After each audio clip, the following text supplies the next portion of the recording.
श्याम गौरी अंगे दिबतुहा चंदन रागांदा श्याम गौरी अंगे दिबतुहा चंदन रागांदा चामर डुलावो कबे तेरी मुख चंद्रा चामर डुलावो कबे तेरी मुख चंद्रा ओ चामर डुलावो कबे तेरी मुख चंद्रा चामर डुलावो कबे तेरी मुख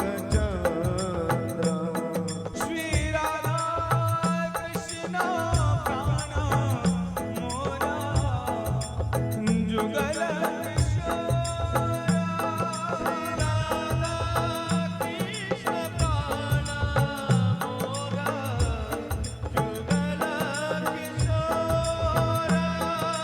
श्री राधा कृष्ण प्राण मोरा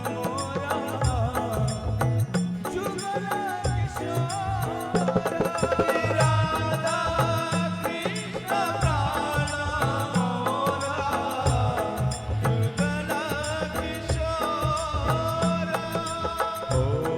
गठिया मलाती मला दिबो तुम्हार गले गठिया मलाती मला दिबो तोहर गले आधारे तुलिया दिबो कठोरा तंबोले आधारे तुलिया दिबो कपूर तंबोले ओ आधारे तुलिया दिबो कठोरा तंबोले आधारे तुलिया दिबो कपूर तंबोले श्री राधा कृष्ण प्राण मोरा जुगल किशोर कृष्ण प्राण मोरा जुगल किशोर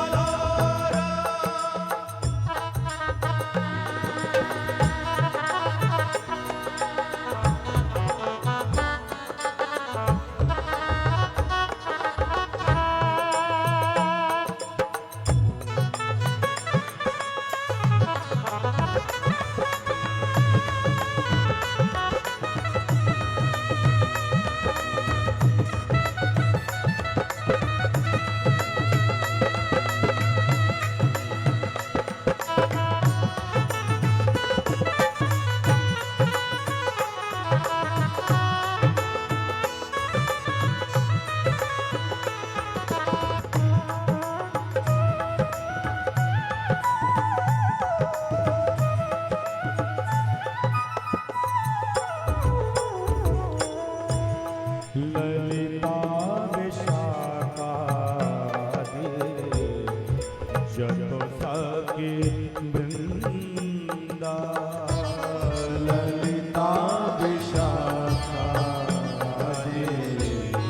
जतो सखी वृंदा हो अनया कोरिबो सेवा चरणार वृंदा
गोविंद